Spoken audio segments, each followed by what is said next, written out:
نہ کبھی آپ کسی عالم کے پاس پوچھنے گئے، نہ آپ کبھی کسی پیر صاحب کے پاس پوچھنے گئے، نہ کبھی آپ نے قرآن پاک کھول کے دیکھا کہ حالات کیوں خراب ہیں، آسمان کیوں ناراض ہو گیا، زمین ہم سے کیوں روٹھ گئی ہے۔ گندم پیدا کرنے والا پاکستان چھٹا بڑا ملک ہے حضرت، لیکن آٹا نہیں مل رہا، بجلی کہاں چلی گئی، تیل کی قیمت کہاں چلی گئی، کوئی جستجو نہیں ہے۔ ٹی وی لگا کے بیٹھ جاتے ہیں اور اینکروں کی بونگیاں سنتے ہیں، جو پہلے ہی سارا پروگرام پلانٹڈ ہے، وہ پہلے ہی طے شدہ ہے، بھائی میں غصے چ آ جاؤں گا تو میں تیرے تے پانی دا گلاس روڑ داں گا تو تو بھی منوں دو تین کو گالاں کڑ دیں، تو بعد چ کافی بہ کے کٹھے پیئیں گے، پاگل قوم ہے، پاگل بنا کے رکھو۔ یہی چل رہے ہیں تر کیا چل، گھنٹہ گھنٹہ حضرت وہ بیٹھ کے لگیں گے، لیکن اصل بات کبھی آپ قرآن پاک سے پوچھو تو اصل بات تو 1 منٹ میں پہلے بیان ہو جاتی ہے کہ حالات کیوں اس طرح ہو گئے ہیں۔ اور قرآن کہتا ہے وَمَنْ أَعْرَضَ عَنْ ذِكْرِي فَإِنَّ لَهُ مَعِيشَةً ضَنْكَ، اور جو ہمارے ذکر سے منہ موڑے گا ہم اس کی معیشت کو تنگ کر دیں گے۔ سیانے بیٹھے ہو سارے جی، جس کی معیشت کو اللہ تنگ کر دیں اس کی معیشت کو ٹھیک کر سکتا ہے۔ میں ایک بات جو آپ نے بڑی کی ہے حضرت، میں نے بے تحاشا بار آپ کی زبان سے سنی، میں وہ بات آپ سے کرنی۔ اللہ حضرت کوئی Noon League, P T I, People Party پھڈا نہیں، ہمارا ان چیزوں سے کوئی تعلق نہیں ہے۔ ہم آپ کو ہمیشہ ایک ہی نظر سے دیکھتے ہیں، اور وہ کیا ہے؟ لا الہ الا اللہ محمد الرسول اللہ، ٹھیک ہے؟ ہم ان پھڈوں میں پڑ گئے تو ہم کام کیسے کریں گے بھائی؟ اس ہمارا دور دور تک بھائی ان چیزوں سے کوئی تعلق نہیں ہے۔ میں ویسی بات کرنے لگا ہوں جو میں نے آپ کی زبان سے بڑی بار سنی ہے، مثلاً جی وہ فلاں ٹھیک کر لے گا، وہ ماہر معاشیات ہے، اس نے فلاں یونیورسٹی سے ڈگری لے رکھی ہے، وہ باہر سے پڑھا ہوا ہے، اس نے باہر جاب بھی کی ہے، وہ ٹھیک کر لے گا۔ میں کہتا ہوں پاکستان والے ہو، اسد عمر چھڈ کے کوئی سپر ڈوپر اسد عمر بھی لے آؤ، یہ معیشت وہ دیکھو بھی نہیں ٹھیک ہونی۔ کیوں؟ کیونکہ جس کی معیشت اللہ تنگ کر دیں اسد عمر ادھر کیا کرے گا؟ قرآن ہے نا جی، میں نے کون سی میر تقی میر کی غزل پڑھی ہے، یا میں نے آپ کو کوئی قوالی سنائی ہے؟ میں نے قرآن پڑھا ہے، سورۃ طٰ ہے۔ وَمَنْ أَعْرَضَ عَنْ ذِكْرِي فَإِنَّ لَهُ مَعِيشَةً ضَنْكَ، اور جو ہمارے ذکر سے منہ موڑے گا ہم اس کی معیشت کو تنگ کر دیں گے۔ ادھر اسحاق ڈار کیا کرے گا حضرت؟ اب جو مرضی اٹھا کے لیں، کسی سے کچھ بھی نہیں ہوگا حضرت۔ جو کرنا ہے وہ آپ نے کرنا ہے، وہ میں نے کرنا ہے۔ اور میں اس کو آپ کے لیے بڑا آسان کر دیتا ہوں، معیشت کا دروازہ بند ہے، سارے پریشان ہیں، دروازہ کھل نہیں رہا ہے۔ اور کھل کیوں نہیں رہا؟ کیونکہ جو تیری اور میری چابی ہے اس میں دندے نہیں ہیں، اس میں تجھے دندے ڈالنے پڑیں گے، تیرے دندے نہیں، دندے ڈلیں گے تالا کھل جائے گا۔ ایک دندہ اپنی چابی میں فجر کا ڈال ہے، حضرت ساڑی چابی فجر دا دندہ کوئی بھی نہیں۔ ایک دندہ ظہر کا ڈال ہے ہماری چابی میں، ظہر کا دندہ۔ ایک دندہ عصر کا ڈال، ایک دندہ مغرب کا ڈال، ایک دندہ عشاء کا ڈال، ایک دندہ تلاوت قرآن کریم کا ڈال، ایک دندہ ذکر الہی کا ڈال، ایک دندہ درود پاک کا ڈال۔ 8 دندے اپنی چابی میں ڈال اور کھول دروازہ۔ اس کے بغیر نہ اسد عمر سے کھلنا ہے، نہ اسحاق ڈار سے کھلنا ہے، کوئی کچھ بھی نہیں کر سکے گا، کسی سے کچھ نہیں ہوگا۔ اس لیے حضرت یہ کھولو اپنے جو منہ کو، جو ہم نے تالے لگا رکھے نا، کھولو تالے اور رج رج کے حضرت اللہ اور اللہ کے رسول پاک کا ذکر کرو، رج رج کے حضرت ذکر کرو۔ اب دیکھو نا، چلو میں ذرا آسان کر دیتا ہوں آپ کے ذوق کے لیے۔ ادھر قرآن کہہ رہا ہے ایسی معیشت تباہ کریں گے، خراب، اور ادھر پھر میاں محمد بخش صاحب کہہ رہے ہیں، اور فرماتے ہیں اول حمد ثنا الہی،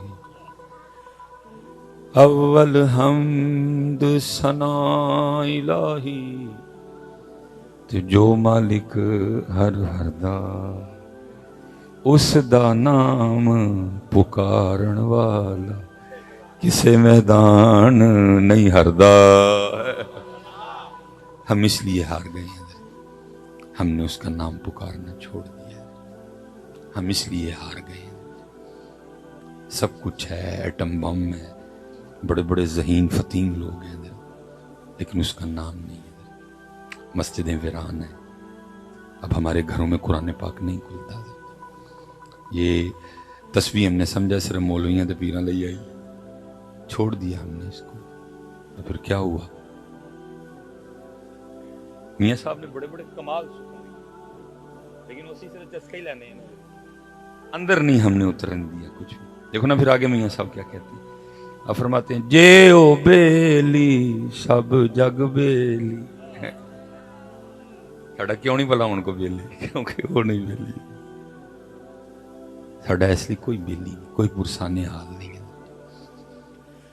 160 ارب ڈالر ہم نے قرضہ دینا ہے، سڑکیں گروی ہیں، ایئرپورٹ گروی ہیں، موٹر وے گروی ہیں، ادارے بک چکے ہیں۔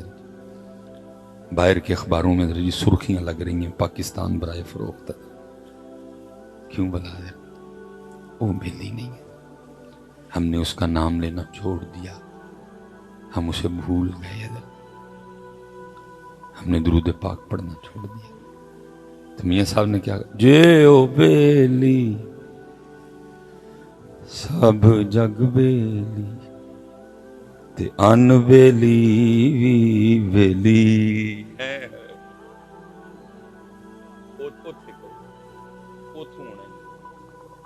اسد عمر، اسحاق ڈار، نواز شریف، بلاول، عمران خان، مریم نواز، میں کھول کے نام لیں گے۔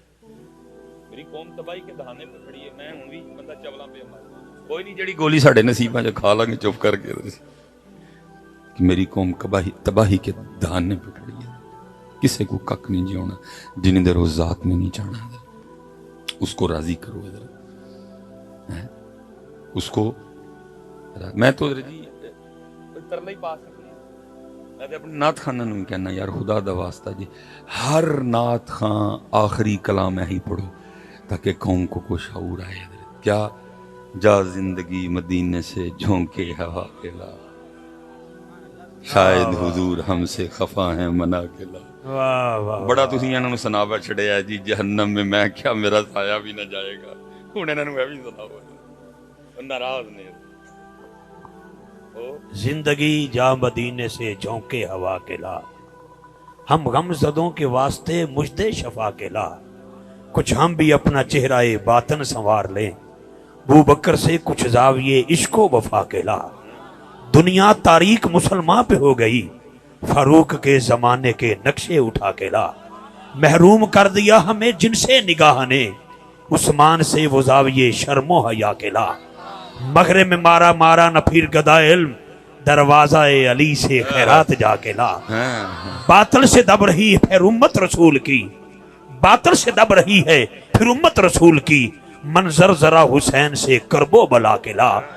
درکار ہے دعا میں اگر تجھ کو عاجزی، تو زین العابدین سے فکر دعا کے لا، اور گڑ گڑا کے سونے محمد کے پاؤں پڑھ، اور جا جلد رحمت حق کو بلا کے لا۔ ہر نعت خان صحیح رہتا ہے پڑھنے، شاید انہیں کوئی شعور آ جائے کہ وہ ناراض ہے، وہ ناراض ہے۔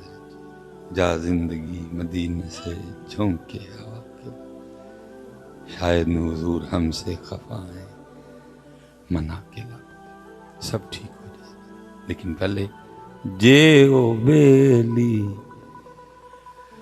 سب جگ بیلی تیان بیلی بیلی۔ یہ میرے ایک دوست ہیں جی، انہوں نے ماشاءاللہ پی ایچ ڈی اپنی مکمل کی، اور ان کا موضوع تھا سیف الملوک حضرت، اس پہ انہوں نے تحقیق کی۔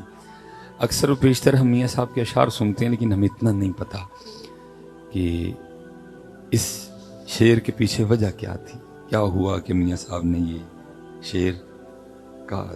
بڑے بڑے خوبصورت انہوں نے بڑی تحقیق کی ہے، اور میاں صاحب حضرت تقریباً 12 اشعار میں میاں صاحب نے حضرت اس کو بیان کیا ہے، تو 12 تو خیر نہیں مکمل پڑھے جا سکتے، اچھا خاصا وقت لگے گا، میں 11 کا مفہوم بیان کر دیتا ہوں اور آخری شعر پڑھ دوں گا۔ میاں صاحب لکھتے ہیں کہ جی وہ کسی درخت کے نیچے بیٹھے تھے میاں صاحب، اور اللہ کے ذکر میں مشغول تھے، ساتھ ایک درخت تھا جس پہ ایک فاختہ نے کگی نے انڈے دے رکھے تھے، وہ بھی ذکر میں مشغول، میاں صاحب بھی ذکر والے، وہ بھی ذکر والی ہے۔ وہ اس سمت نہ ایک شکاری آ نکلا، شکاری نے کگی دیکھی، اس نے کہا لو جی دوپہر کا لنگر تو ہو گیا، میاں صاحب سب دیکھ رہے ہیں، لیکن یہ جو پاک لوگ ہوتے ہیں نا، یہ اللہ کے کاموں میں دخیل نہیں ہوتے حضرت، یہ راضی برضا ہوتے ہیں حضرت، یہ نہیں دخل دیتے کارخانہ قدرت میں، اور جو جتنا اللہ کی رضا پہ راضی ہے وہ اتنا کامل ہے، وہ اتنا مکمل ہے جو جتنا راضی ہے۔ امام علی مقام نے کربلا میں یہی رنگ دکھایا نا، باقی کیا نہیں ہو سکتا تھا، سارا کچھ ہی ہو سکتا تھا، سب کچھ ہو سکتا تھا، کچھ طاقت ہندیاں زور نہ لایا تے بیٹھے مل رضائیں، پانی باج سے ڈر گئے تے دین دنی دے سائیں۔ کیا نہیں ہے، سب کچھ ہو سکتا، کچھ بھی نہیں کیا۔ تو یہ نہیں، یہ راضی رہتے ہیں۔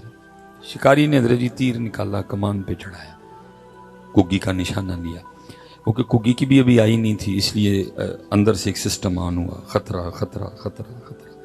کگی نے شکاری دیکھا، اس نے اڑان بھری اور درخت سے باہر، جب اڑ کے تھوڑا سا اوپر گئی نا تو اوپر دیکھا تو ایک باز بھی چکر کاٹ رہا تھا، وہ نظر اس کی بھی کگی پہ کہ جب یہ دانہ لینے نکلے تو میں اس پہ جھپٹوں گا، اور جھپٹا بھی وہ، لیکن کیونکہ ابھی زیادہ اوپر نہیں گئی تھی اس لیے درخت میں واپس آ۔ یہ میاں صاحب کے اشعار کا ترجمہ ہے، اور آ کے وہ کیا جو آپ نے اور میں نے چھوڑ دیا، اپنے اللہ کو پکارا اور عرض کرتی ہے رب کریم سنیں جو چاہیں کر سکنا ہے۔ آگے سے جواب آتا ہے کگیے کی چانی ہے ساڑھے کو، پھر کگی